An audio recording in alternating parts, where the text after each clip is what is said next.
Cette vidéo est sponsorisée par la maison d'édition Ankama qui m'a envoyé les deux premiers volumes de Space Punch, une nouveauté française écrite par l'auteur ZD. Dans ce manga, on suit l'aventure de Joe Kazuma et de son frère Zack qui ont perdu leur père quelques années auparavant.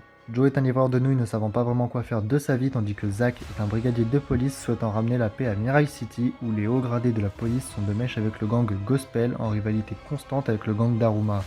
Mais un beau jour, les deux frères prirent congé dans le chalet familial où ils vont y trouver des reliques ayant appartenu à leur père et qui vont changer leur vie et leur vision des choses. C'est après cette découverte que Joe va subir quelque chose qui va le changer au point de lui faire reprendre la boxe pour se venger. Ce manga a pour genre l'aventure et pour thème le sport, et est pour moi un futur chef-d'œuvre du manga français. Les planches sont magnifiques et les doubles pages exceptionnelles. L'histoire est assez originale pour un manga de sport. Space Punch c'est un véritable coup de cœur pour moi et j'ai hâte que la suite sorte. Je peux que vous conseiller d'aller acheter les deux premiers volumes qui sont les seuls actuellement sortis. Le lien pour les acheter est dans la description. Encore une fois, merci à Ankama pour avoir sponsorisé la vidéo et on peut maintenant passer à l'achat manga.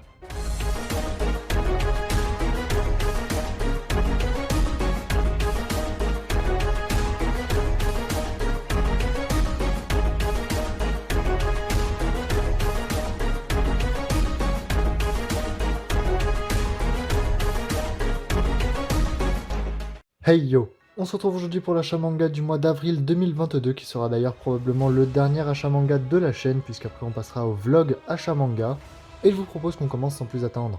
Pour commencer, on a le tome 8 de Mashle qui regorge vraiment de magnifiques doubles pages et de grandes révélations.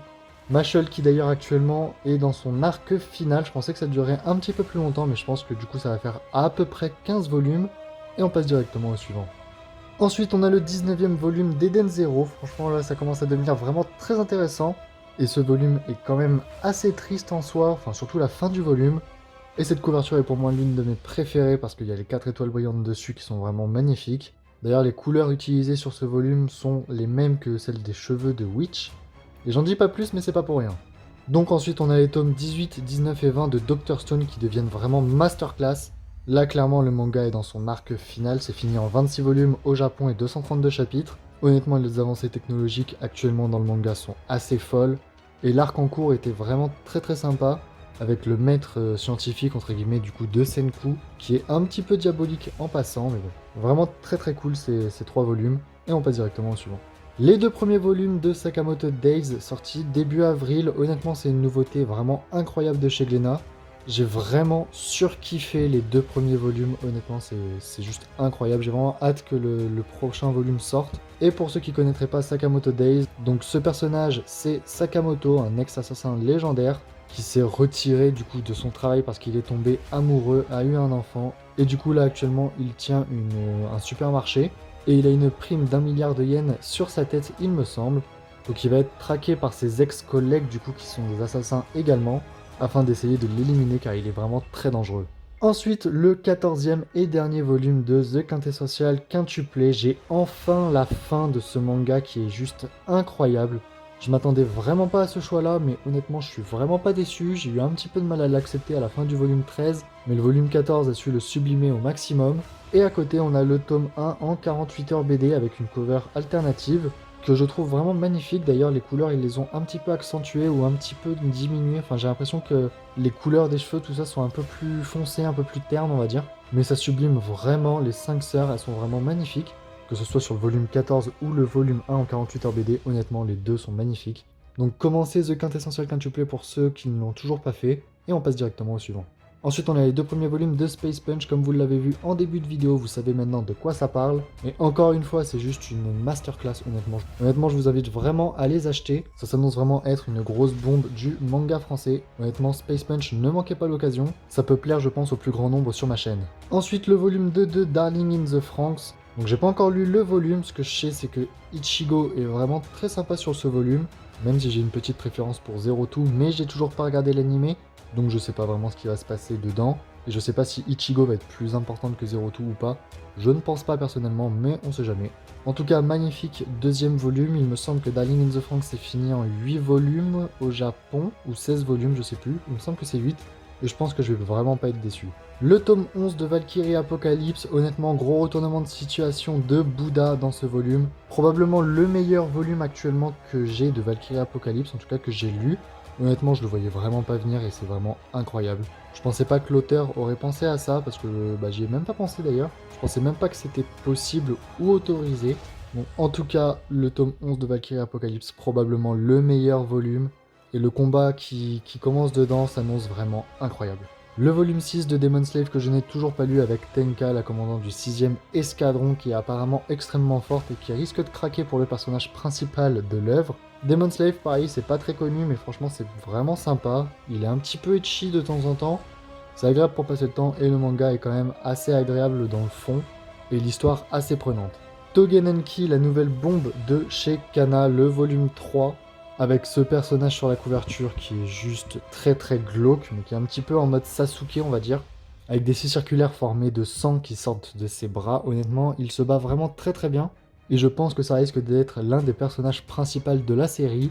J'espère juste que le Shiki, le personnage principal, ne va pas courir après lui tout le manga, ça ferait un petit peu trop redondant on va dire. En tout cas, j'ai vraiment hâte de le lire.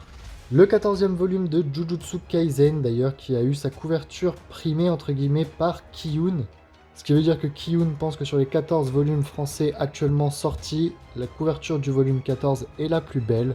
Et il me semble qu'ils ont fait un sondage sur leur site pour voter pour laquelle couverture était la plus jolie. Personnellement, pour moi, c'est celle du tome 13 Collector avec Gojo dessus, mais après ça c'est que mon avis. En tout cas, ce volume visiblement clôture l'arc du drame de Shibuya.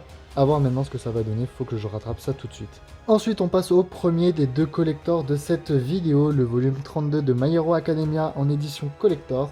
Donc ce coffret contient le tome 32 de MHA, d'ailleurs je suis un petit peu déçu qu'il n'y ait pas d'alternative cover dans ce coffret. Il contient également le tome R tant attendu depuis le Japon et un petit carnet de notes broché, vraiment très très sympa. Si vous ne l'avez pas vu, allez voir ma vidéo, elle sera dans la description. My Hero Academia, je suis en train de rattraper en ce moment, je suis vers les chapitres 200 ou 210, un truc comme ça. Alors je sais que j'ai encore 130 chapitres à rattraper, mais bon, ça devrait pas prendre trop de temps. En tout cas, ce coffret était seulement à 10 € et honnêtement, je pense que c'est une assez bonne affaire. Et c'est probablement l'un des plus jolis coffrets qu'on a en collector de My Hero Academia. Après le volume 30 quand même, qui pour moi est l'un des meilleurs, juste derrière le volume 7. Donc celui-là arriverait en 3ème position. Et on passe directement au plus beau collector que j'ai actuellement dans ma collection.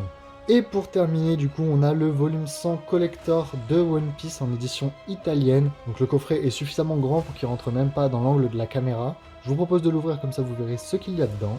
Donc d'abord on a un magnifique papier qui recouvre le tout à l'effigie de One Piece et de Star qui du coup je suppose édite One Piece en Italie. Ici on a le magnifique volume 100 avec une cover juste incroyable et transparente d'ailleurs. C'est-à-dire que hop, voilà, elle est totalement transparente. Je trouve que leurs covers à eux sont vachement plus jolis que la nôtre. Après la nôtre fait une fresque sur les tomes 99, 100 et 101. Derrière on a un petit message de l'auteur pour le 100e volume. Un petit message écrit en japonais et de l'autre côté est traduit en italien que je ne connais pas non plus. Donc il faudra que je la traduise en français histoire de. Et pour terminer, un petit poster que je vais vous montrer de long en large. Donc j'ai l'impression que ça reprend tous les arcs depuis Marineford. Donc là on commence du coup avec l'arc en cours, à savoir Wano. On a Luffy avec Roger au-dessus, et évidemment Zoro, Sanji et tout l'équipage à ses côtés. Ensuite on a Sabo, on a Barbe Blanche, on a Teach tout en bas à droite et Shanks tout en haut à gauche. On a Garp aussi avec le Haki. Et ce qui est bien, c'est que du coup, à chaque angle du poster, on a un des 4 empereurs. Donc là, on a Barbe Noire, en haut, on a Shanks. Et de ce côté-là, on a Kaido et Big Mom. Et pour finir, derrière la petite lettre de l'auteur, donc ça se soulève. Et vous avez une mini carte postale One Piece 1000 Logs en italien. Donc voilà de l'autre côté avec les mers du Sunny, on va dire. Donc c'est une petite carte postale faite par Crunchyroll visiblement pour les 1000 Logs, donc pour l'épisode 1000. Et c'est à peu près tout pour ce volume, ce qui est quand même déjà pas mal. Donc voilà, j'espère que cette vidéo vous aura plu. Si c'est le cas, n'hésite pas à lâcher ton meilleur Dragon Like et à rejoindre la Z-Team. Sayonara.